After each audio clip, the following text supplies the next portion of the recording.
mempertimbangkan persiapan modal. Salah satu hal yang penting dalam merencanakan usaha adalah persiapan modal usaha. Besarnya modal yang harus disiapkan tergantung kepada segmen budidaya yang akan dilakukan. Sebagai gambaran, untuk usaha pembesaran gurami yang menggunakan luas kolam 200 m2 dibutuhkan biaya sebesar 25–30 juta rupiah. Biaya tersebut sudah termasuk seluruh biaya yang diperlukan untuk usaha pembesaran gurami, dari biaya pembuatan kolam hingga biaya operasional. Biaya ini di luar pembelian atau sewa kolam. Namun, jika modal yang dimiliki tidak mencukupi untuk segmen pembesaran, bisa bermain di segmen pembenihan. Sebagai gambaran, untuk melakukan budidaya ikan di kolam berukuran 100 m2 membutuhkan biaya 4–5 juta rupiah. Masa panen pada segmen ini lebih cepat sehingga bisa panen setiap bulannya. Modal bisa berasal dari keuangan sendiri atau pinjam, baik dari pinjaman dari lembaga keuangan atau perorangan.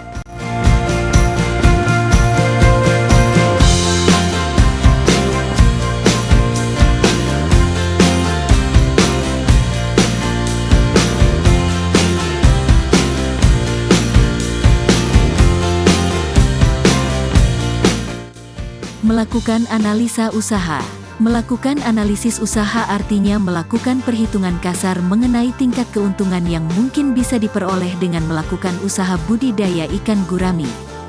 Dalam melakukan analisis usaha dibutuhkan variabel-variabel sesuai dengan kebutuhan budidaya ikan gurami. Variabel yang menjadi bahan perhitungan adalah biaya investasi untuk membuat kolam, membeli berbagai peralatan, serta biaya produksi, seperti biaya pakan, biaya benih, segmen pembesaran gurami, biaya indukan, segmen pembenihan gurami, dan biaya tenaga kerja.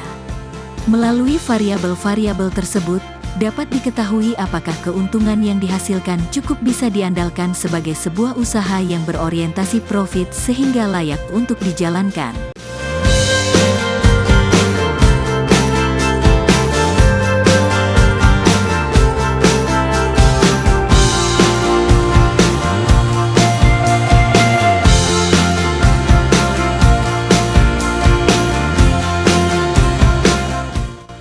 Memilih lahan. Setelah modal dipersiapkan, langkah selanjutnya adalah memilih lahan budidaya yang tepat. Untuk melakukan usaha budidaya ikan gurami, diperlukan lahan yang cukup untuk membangun kolam di atas lahan tersebut. Namun, sebelum memilih lahan, pembudidaya harus memenuhi syarat-syarat lahan yang baik untuk membudidayakan gurami. Langkah pertama tentu saja adalah menyiapkan kolam untuk budidaya. Untuk membuat kolam, terlebih dahulu Anda harus menentukan dulu lokasinya. Pemilihan lokasi yang tepat akan berpengaruh terhadap kualitas tumbuh kembang ikan gurame.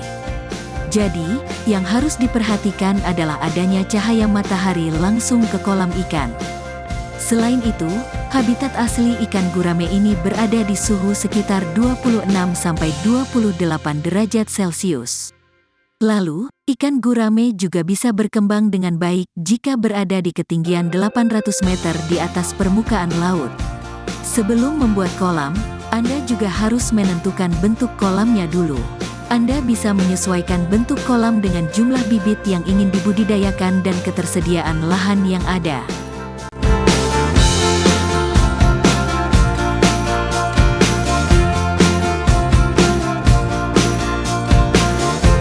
Umumnya kolam ikan dibuat dengan ukuran 7 x 10 x 1 meter. Sementara jenisnya ada 3, yaitu kolam terpal, kolam tanah, atau kolam semen. Anda bisa memilih sendiri kolam jenis mana yang ingin dibuat. Jika ingin membuat kolam dari terpal, belilah terpal yang berkualitas di toko alat pertanian. Atau bisa juga Anda memakai plastik yang tebal dan transparan. Ketika memakai terpal atau plastik, maka Anda juga harus membuat dinding kolam. Dinding ini bisa dibuat memakai batu bata yang ditata, ukurannya bisa 4 x 2 x 1. Setelah dibuat dinding sebagai penopang, barulah Anda bisa meletakkan terpalnya.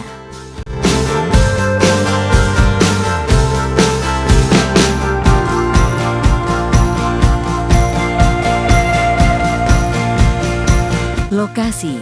Lokasi yang baik untuk budidaya ikan gurami adalah lokasi yang memiliki keunggulan dari kacamata ekonomi dan sosial. Misalnya, lokasi usaha harus memiliki akses yang baik terhadap lokasi pemasaran, agar hasil panen dapat lebih cepat sampai ke tangan konsumen. Karena itu, perlu diperhatikan sarana dan prasarana menuju pasar, seperti keadaan jalan, ketersediaan transportasi umum, dan jaringan telepon. Dari kacamata sosial, lokasi budidaya sebaiknya mampu menciptakan lapangan pekerjaan bagi masyarakat di lingkungan sekitar. Biasanya, hal ini tercipta dengan sendirinya jika usaha budidaya gurami tersebut sukses atau berkembang dengan baik. Ketersediaan air. Walaupun gurami mampu bertahan di dalam air yang bermutu rendah, ketersediaan air untuk mengairi kolam gurami adalah hal mutlak. Sulit dibayangkan, usaha budidaya ikan gurami dilakukan di daerah yang sering mengalami kekeringan pada musim kemarau. Kualitas air yang digunakan juga harus baik, seperti bersih, tidak berbau, tidak asin, dan bebas dari pencemaran zat kimia, seperti pestisida atau zat kimia lainnya. Sumber air yang bisa digunakan untuk mengairi kolam gurami berasal dari air sungai, irigasi, atau sumur.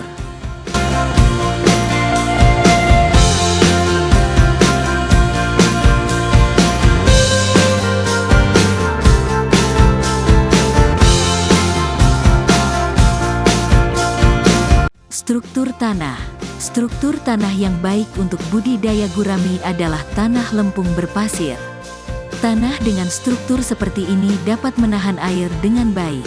Jika digenggam perlahan, tanah ini tidak menggumpal dan tidak hancur. Jika mengalami kesulitan dalam menemukan jenis tanah yang tepat, terdapat beberapa cara untuk mengondisikannya. Tanah yang porus bisa dipadatkan dengan menggunakan pupuk sehingga bisa menahan air. Pupuk yang dipakai adalah pupuk urea dengan dosis 500 gram per meter persegi. Caranya, taburkan urea di dasar kolam atau permukaan tanah. Setelah itu, isi kolam dengan air hingga setinggi 10 cm dari dasar kolam. Tunggu hingga air surut. Bersamaan dengan surutnya air, pupuk urea yang ditebarkan masuk ke pori-pori tanah sehingga struktur tanah menjadi padat. Setelah itu, biarkan kolam selama sebulan. Pengetahuan teknis budidaya ikan gurami. Hal yang penting dipersiapkan dalam melakukan usaha budidaya ikan gurami adalah kemampuan teknis. Tanpa teknik pelaksanaan yang tepat, tidak akan diperoleh hasil yang optimal. Kemampuan teknis bisa dipelajari dari buku-buku dan menimba ilmu dari pengalaman pembudidaya yang telah sukses.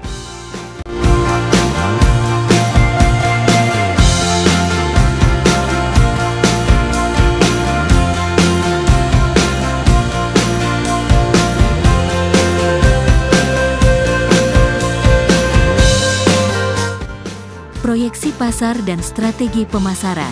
Sangat penting melakukan proyeksi pasar dan memikirkan strategi pemasaran yang tepat dan efektif agar hasil produksi gurami bisa terserap pasar.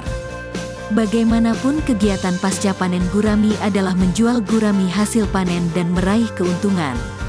Secara sederhana, proyeksi pasar dapat dilakukan dengan memperkirakan siapa saja sasaran konsumen yang akan membeli gurami hasil panennya. Sementara itu yang dimaksud dengan strategi pemasaran adalah jurus-jurus yang dapat memikat calon pembeli agar mau membeli gurami. Namun umumnya, tanpa melakukan jurus atau strategi pemasaran pun pasti akan banyak agen atau pedagang pengumpul yang mencari jika hasil produksi gurami memang bermutu.